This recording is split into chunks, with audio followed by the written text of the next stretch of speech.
Welcome dear students, आप लोगों का हमारे चैनल पर स्वागत है। और आज हम लोग करने जा रहे हैं प्री बोर्ड का मैथ का सेक्शन ई का क्वेश्चन। एक स्टूडेंट्स का कमेंट था कि सेक्शन ई को सॉल्व करवा दिया जाए, जिसका नाम है वागीश तिवारी। तो चलिए हम लोग लेकर आए हैं प्री बोर्ड का सेक्शन ई का सॉल्यूशन। 36 नंबर क्वेश्चन में बोल रहा है ऑन द हाईवे, क्वेश्चन मैं वहाँ पर लगा दूंगा एडिट के समय। On the highway point A and B represent Chandigarh and Kurukshetra respectively are located nearly 90 kilometres अपार्ट्स.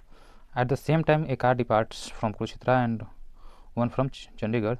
These cars will cross each other in 9 hours if they are traveling in the same direction and in 9/7 hours if they are traveling in the opposite direction.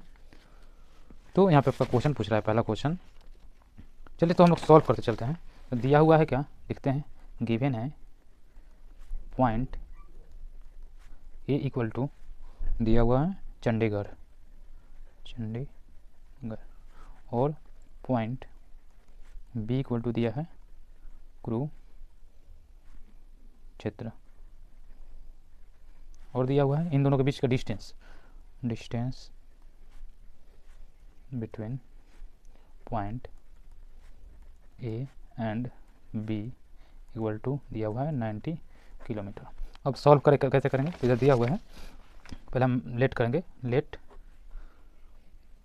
To cars है जो same direction और opposite direction में जा रहे हैं। तो पहले हम मान लेते हैं, हम स्पीड ऑफ फर्स्ट कार मान लेते हैं x kilometre per our and speed of second car यह हो जाएगा y किलोमीटर पर आवर। हम यहाँ पे ये भी मान लेते हैं, जहाँ पे मान लेते हैं कि पहला कार का जो है स्पीड है ज़्यादा है दूसरे कार से। अब आते हैं क्वेश्चन पे। अकॉर्डिंग टू क्वेश्चन क्या बोल रहा है। अब यहाँ पे एक चीज़ और समझ लीजिए, एक होता है रिलेटिव स्पीड। रिलेटिव स्पीड में होता क्या है कॉन्सेप्ट, कि जब दो गाड़ी अगर सेम डायरेक्शन में जा रही है तो उनका स्पीड माइनस होता है, और दो कार जो है अपोजिट डायरेक्शन में जा रहे हैं तो उनका स्पीड प्लस हो जाता है। चलिए तो पहला क्वेश्चन हमारा, पहला केस क्या है, according to question first case जो है वो है these cars will cross each other in 9 hours if they travel in the same direction. When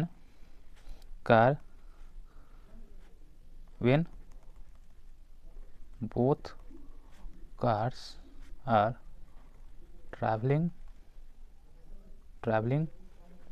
in same direction, जब दोनों सेम डायरेक्शन में जा रहे हैं तो उनका स्पीड हो जाएगा when both cars are traveling in the same direction their speed will be, क्या हो जाएगा, रिलेटिव आप लोग स्पीड पर होंगे जब वो दो कार सेम डायरेक्शन में जाते हैं। सेम डायरेक्शन दिया है ना, travelling in the same direction. तो सेम डायरेक्शन में जाएंगे तो क्या होगा, माइनस होगा स्पीड। तो हम लिख सकते हैं x minus Y kilometre per hour. X missing Y क्या सब करते हैं, क्योंकि यहाँ पे माने थे कि मान लीजिए पहला कार का स्पीड थोड़ा ज़्यादा है इस दूसरे से, x माइनस 1 किलोमीटर। तो क्या जाएगा, अगर हम डिस्टेंस का फॉर्मूला लिखें, distance equal to speed multiply time होता है। डिस्टेंस आपके पास कितना दिया था, ए और बी के बीच 90 किलोमीटर, तो 90 किलोमीटर स्पीड है आपका x माइनस वाई, और टाइम लग रहा है कितना, 9 आवर। कैंसिल कर दीजिए 9 से 10 बार में, तो x minus Y equal to आ गया 10 किलोमीटर। इसको इक्वेशन 1 मान लीजिए। दूसरा क्वेश्चन केस है, सेकंड केस में क्या बोल रहा है, सेकंड केस इसमें बोल रहा है कि when both cars are travelling in, यहाँ पे क्या था, सेम डायरेक्शन, यहाँ पे अपोजिट डायरेक्शन होगा, opposite direction, there speed will be, क्या हो जाएगा, यहाँ पे ऐड हो जाएगा x plus Y kilometre per hour. तो यहाँ पे भी डिस्टेंस का फॉर्मूला लगाएंगे, डिस्टेंस इक्वल टू हो जाएगा स्पीड मल्टीप्लाई टाइम। डिस्टेंस वही 90 किलोमीटर स्पीड है आपका, x प्लस वाई, और टाइम है आपका कितना दिया हुआ 9/7 क्वेश्चन में। 9 से 10 टाइम्स इसका इधर मल्टीप्लाई, इसका इधर 7 का 10 में मल्टीप्लाई करिएगा तो कितना जाएगा 70 equal to x plus Y, ये इक्वेशन 2 हो गया। अब लिखेंगे सब्ट्रैक्टिंग इक्वेशन 2 या 1 लिख दीजिए, इक्वेशन 1 फ्रॉम 2। क्या हो, दूसरा क्या है, x plus Y equal to 70, इसमें से पहले को घटा दीजिए, माइनस वाई इक्वल टू 10 घटाना है। देखिए आप एलिमिनेशन मेथड जानते होंगे, यहाँ प्लस माइनस से कैंसिल हो जाएगा, 2x इक्वल टू आ जाएगा 80, तो x इक्वल टू आ जाएगा 40 किलोमीटर पर आवर, और x इक्वल टू आ गया कितना 40 किलोमीटर पर आवर। तो एक इक्वेशन हमारे पास था क्या,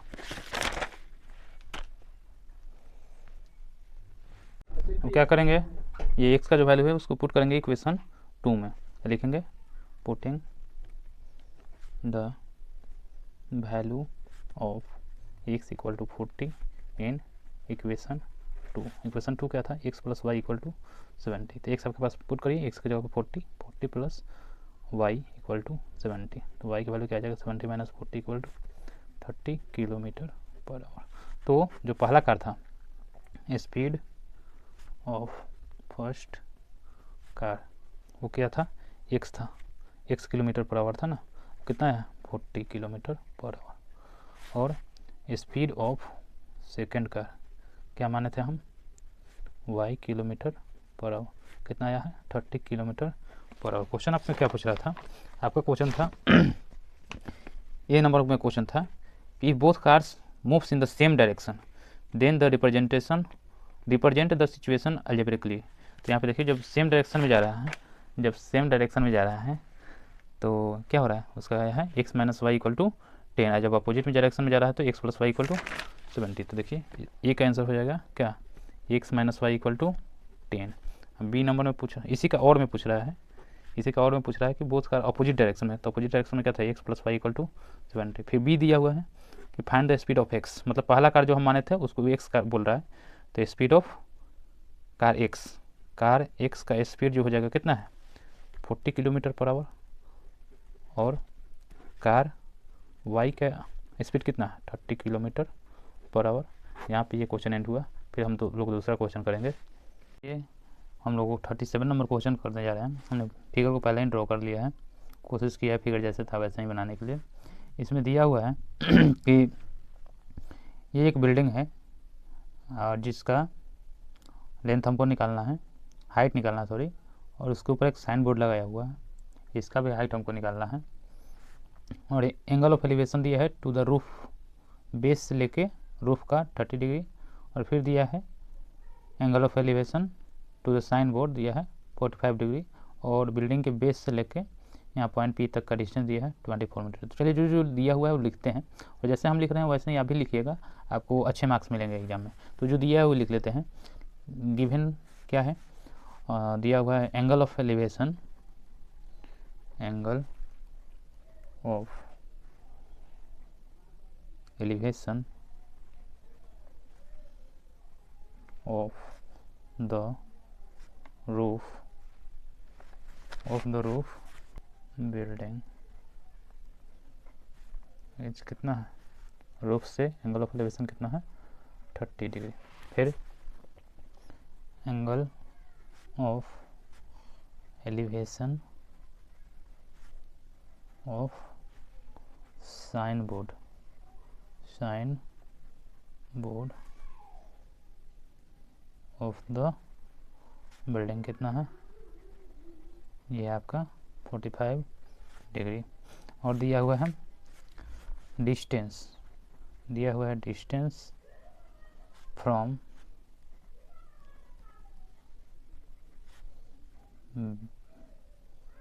base of building two point P, कितना दिया है 24 मीटर। ये सब चीज़ें दिया हुआ था। अब चलिए टू फाइंड, जो निकलना है वो लिख देते हैं। फाइंड क्या करना है, फाइंड करना है हमको ये बिल्डिंग का हाइट क्यू आर फाइंड करना है, जो कि क्या हम माने हैं एच माने हैं, ये आपको निकालना है। दूसरा निकालना है साइन बोर्ड का लेंथ एस आर निकालना है, जिसको एक्स माने हैं, ये भी निकालना है। दूसरा निकालना है पूरा साइन बोर्ड और बिल्डिंग का हाइट साथ में, मतलब एस से लेके क्यू तक, इस क्यू निकालना है, जिसको हम माने हैं यहाँ से यहाँ एक्स है, यहाँ से यहाँ एक्स है, यहाँ से यहाँ एच है, तो दोनों काट करिए तो क्या जाएगा एक्स प्लस एच, ये भी निकालना है। और साथ में एक ये भी निकालना है, क्या है पी एस भी निकालना है। पहला क्वेश्चन करते हैं, क्यू आर निकालना है, ये नंबर क्वेश्चन में दिया हुआ है। Find the height of building, find the height of building without the signboard, ये दिया हुआ है विदाउट द साइन बोर्ड।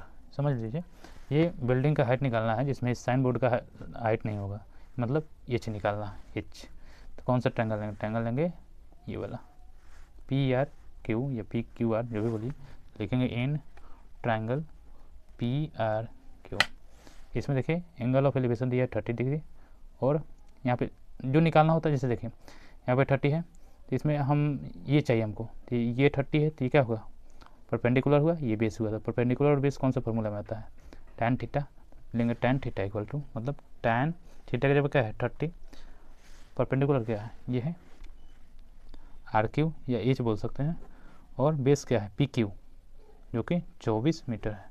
बढ़ते हैं तो tan 30 का वैल्यू 1/√3 h/24, तो इसके इधर मल्टीप्लाई कर लीजिए तो कितना आ जाएगा? h इक्वल टू 24/√3, डेसिमलाइजेशन कर दीजिए तो ये आपका आएगा 24√3/3, कैंसिल करिए, आपका आ जाएगा 8√3। ये हो गया height of building without the sign board. इसी में और में क्वेश्चन दिया है, find the height of the building with sign board.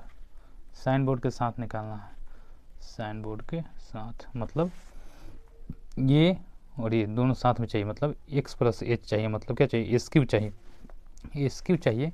तो ये पूरा वाला ट्रायंगल लेंगे ना, तो इसमें एंगल ऑफ एलिवेशन हो जाएगा 45।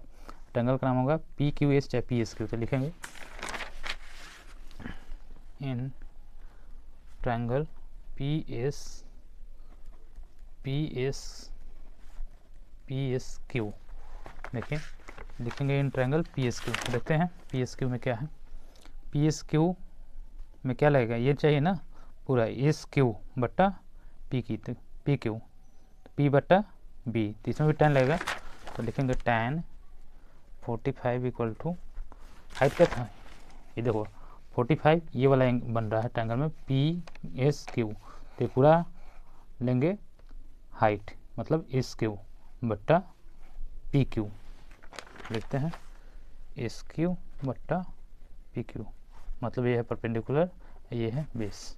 tan 45 होता है 1, एस क्यू हमको फाइंड करना था, अब पी क्यू था 24, तो एस क्यू इक्वल टू क्या हो जाएगा? 24 मीटर। ये हो गया आपका height of building with the sign board. तीसरा क्वेश्चन दिया हुआ था सॉरी बी नंबर क्वेश्चन दिया है, find the length of sign board. Sign board का लेंथ निकालना। साइन बोर्ड का लेंथ हम क्या माने थे? यहाँ पे x माने थे, x का वैल्यू चाहिए। x का वैल्यू चाहिए तो देखिए कैसे निकालेंगे, इतना चाहिए तो हम क्या करेंगे, टोटल में से ई वाला घटाने के तो आ जाएगा ना, तो हम क्या लिखेंगे? S R equal to, S R हमको निकालना है, तो एस आर इक्वल टू क्या, टोटल क्या था? एस क्यू, एस क्यू में से क्या घटा देंगे? पूरा एस क्यू में से ये आपका क्या है? आर क्यू, जो कि एच है वो घटा देंगे, आर क्यू है क्यू आर घटा देंगे, तो एस आर हमको निकालना है, और एस क्यू क्या है? 24, और क्यू आर भी तो निकाल लेते हैं ना, क्यू आर जो कि बिल्डिंग का हाइट था, तो बिल्डिंग का हाइट हम निकाले हैं 8√3, या भर देते हैं 8√3, कॉमन ले लीजिए, 8 लगा लीजिएगा तो 3 - √3, ये आपके आ गया। बी हो गया कंप्लीट। सी में क्या पूछ रहा है? Find the distance of the point P from the top of the, find the distance, मतलब ये वाला चीज़ निकालने के लिए बोल रहा है आपका पी एस। तो पी एस निकालने के लिए फिर क्या लेंगे? ये हमको चाहिए पी एस, तो ये है हाइपोटेनियस, ये है परपेंडिकुलर, तो ले लेते हैं एस क्यू बाई क्या? एस पी, तो साइन 45 इक्वल टू हो जाएगा एस क्यू, और पॉइंट में क्या हो जाएगा? देखिए ये लेंगे तो पी बाई एच, तो पी हो गया एस क्यू, एच हो गया आपका एस पी। tan 45 sin 45 क्या होता है? 1/√2, एस क्यू आपका कितना है? 24, एस पी आपको चाहिए, तो एस पी इधर कर लीजिए, क्या हो जाएगा? 24√2। यहाँ पे कंप्लीट हुआ क्वेश्चन। तो चलिए डियर स्टूडेंट्स, हमने क्वेश्चन 36 और 37 कंप्लीट कर लिया। ये वीडियो थोड़ा लॉन्ग होते जा रहा है, तो हम लोग यहीं पे वाइंड अप करेंगे। और जो भी आपको प्रॉब्लम है कमेंट में कर दीजिए, उसका सोल्यूशन ज़रूर लेकर आया जाएगा। जो भी आपको प्रॉब्लम हो जिस भी चैप्टर में, हम उसका कोशिश करेंगे वीडियो अपलोड कर देने के लिए। तब तक के लिए थैंक यू।